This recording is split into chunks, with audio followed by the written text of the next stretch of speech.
More government vaccination orders go into effect Monday. Gopal, Sanchara, recharged for Isaiah Henry murder. In the region, protesters pelt Prime Minister Ralph Gonzalez. And more about the injustice system.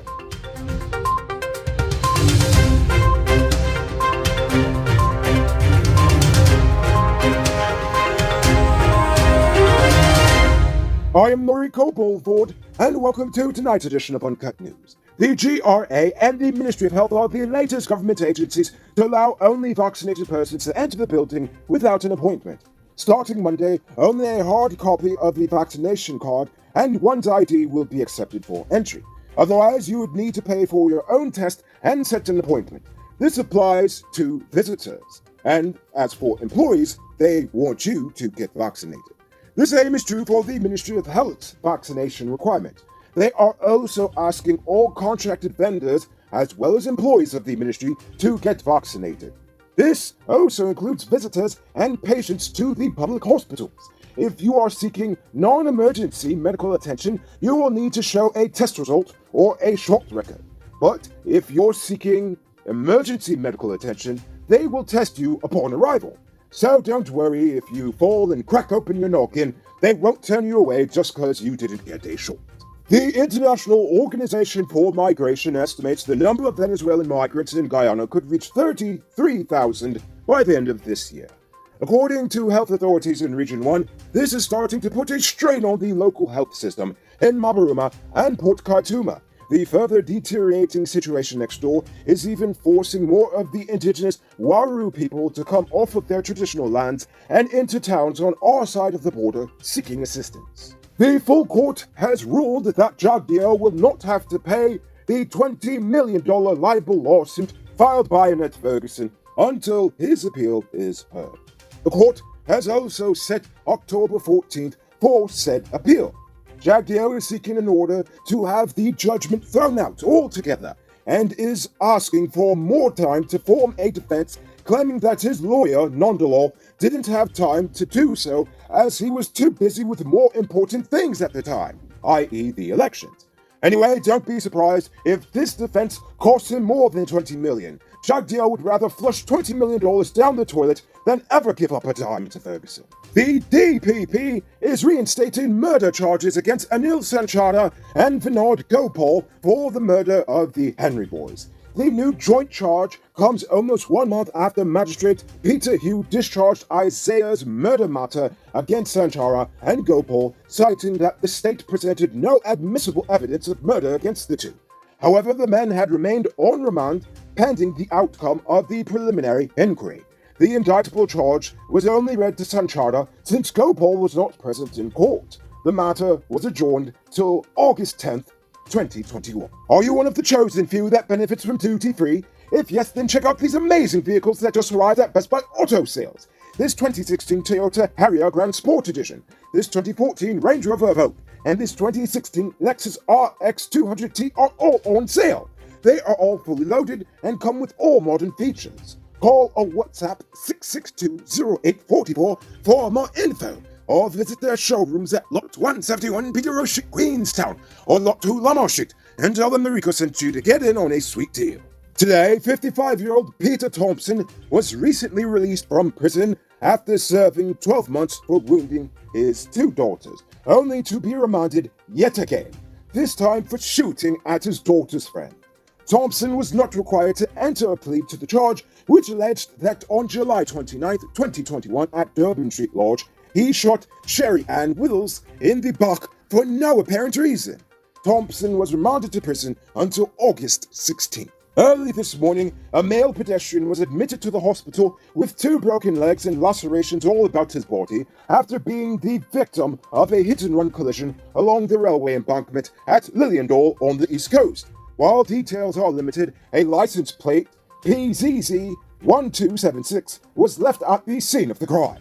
28-year-old Bibi Ali of Beehive, East Coast Demerara, reportedly spent 1 month in jail for not paying a total of $550,000 in child support. And now that she's out, she is seeking a job to pay off the debt. The mother of 6 told reporters yesterday that she previously worked as a domestic worker and would accept any similar job she can find at the moment. When asked how she ended up in such a situation, the woman claimed that 5 years ago she decided to end a relationship with her allegedly abusive ex-husband. They had 5 children between the two. When Ali decided to break free, she took the daughters and opted to leave the boys with their father. Not long after their separation, she met someone and settled down with him.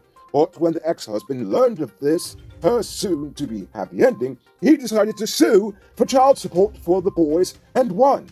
Ali further noted that around that time, she became pregnant for the current man and was unable to work. Even after she gave birth, she still wasn't able to find work. I mean, obviously, because we're in the middle of a pandemic, thus causing the payments to accumulate over this period. The woman said she was not finding a job and even begged the court to assist her in finding one each time her husband brought her before the court. But instead of helping, they sent her to jail for 1 month. Ali is now pleading for the assistance of the Minister of Human Services, or really anyone, to help her find a job. Don't miss the Crown 50% off sale and get a free 1-month Digicel Prime bundle plan available at City Mall, Starbucks Square, Regent and Light Street, Massey Turkine, and Massey Providence. Shop early, limited stocks available. It's now time for today's Runner Report. Today, the nation recorded 54 new cases. There are now 554 persons dead, 14 persons in the ICU, 668 persons in home isolation, and the total number of confirmed cases around the nation now stands at 22,843. So please, people, wash your hands frequently, avoid touching your nose and mouth, and mask up before you leave the house. When you do leave home, try to avoid enclosed spaces and large crowds, and remember to give 6 feet of space between you and others. Now, let's take a look at news in the region. Yesterday, St. Vincent Prime Minister Ralph Gonsalves was hospitalized after an unknown person pelted him with an object during a protest in Kingston earlier that evening. He was struck in the head as he was walking towards the Parliament building. He has since been discharged from the hospital. Hundreds of protesters had gathered in the streets of the city protesting proposed changes to the Public Health Act, which could force some workers out of their jobs if they choose not to vaccinate. Like him or not, you've got to admit the old guy sure can take his licks like a man. You there, Mr. Truck Owner. A great place to get high-quality truck parts and engine spares for low prices is Powered Automotive. They stock parts for DAF, Freightliner, Mark, International, and all models of Cummins engines. Visit them at Lot 1161 E.E. Eccles, or call them on 697-0171. Save big on truck parts at Powered Automotive, the #1 heavy-duty truck parts store in Guyana. Real team. And now for our stupid news of the day. There are 3 different justice systems in this country, if you ask me, and today has proven my theory yet again. For Jack Dio, Gary Best, and other rich and politically connected people on both sides of the aisle, the law is just a mere inconvenience that can be ignored as long as they are willing to throw enough money at their lawyers to make it disappear. For those on the fringes of society, the court system is just another way the state punishes you for being poor. Like our vagrant friends Sanchara and Gopal, who are being hauled before the courts yet again for a crime we all doubt they even committed. I mean, honestly, do you believe 2 junkies with a cutlass truly have the strength or the soundness of mind to butcher those strapping young teenagers so purposefully and so in a barbaric fashion? And for everyone else, the court system is just a burdensome and almost useless system. Just ask the mother of 6 who was forced to pay child support to an allegedly abusive ex-husband, or the woman who got shot by the man who really had no business seeing the light of day even after he attacked his daughter. The system is so structured that it's not even justice, it's just us. This is why there's so much interpersonal violence between seemingly regular people in this country. They're not crazy. In fact, a majority of the time, it's over some old grievance that they did take to the law years ago. But since they couldn't hire attorney Magic Numbers Nigel Hughes, they received no justice whatsoever. So they then took the law into their own hands. No, again, as I said, they are not crazy. There are people who have just been pushed to the limit by a justice system that is pretty stupid. Have a business and need access to more Goondu balls? Register it on one of the fastest growing business directories in Guyana. Sign up for free on snap.gy and get your business listed today. And yes, you heard me right, it's absolutely free. Get listed today on snap.gy. Moving on to our Uncut News Views poll question of the day. Every day we pose a question about current events in the nation, the region, the diaspora, and how you feel it relates to us. So, you give your responses in the comments and we'll read the best ones in the following episode. Yesterday's question was, how should we get the government to negotiate the oil contract? Or do you even feel it's even necessary at this point? King Tut said, the government needs to find the people who know about oil contracts of this magnitude and let them renegotiate the contracts to a win-win for everyone. The government has no one with the technical know-how to handle this. They are being blinded by show money from Exxon. I agree with you fully. Paul Somewhat said, if you ask me, Guyana's politicians are allowing Exxon to use America as a front. Seeing we've been trapped in a mentality of can't differentiate between Exxon and America or America and Exxon. The real question is whether it is a state-owned company. They should stop treating it like that and like every other foreign investor.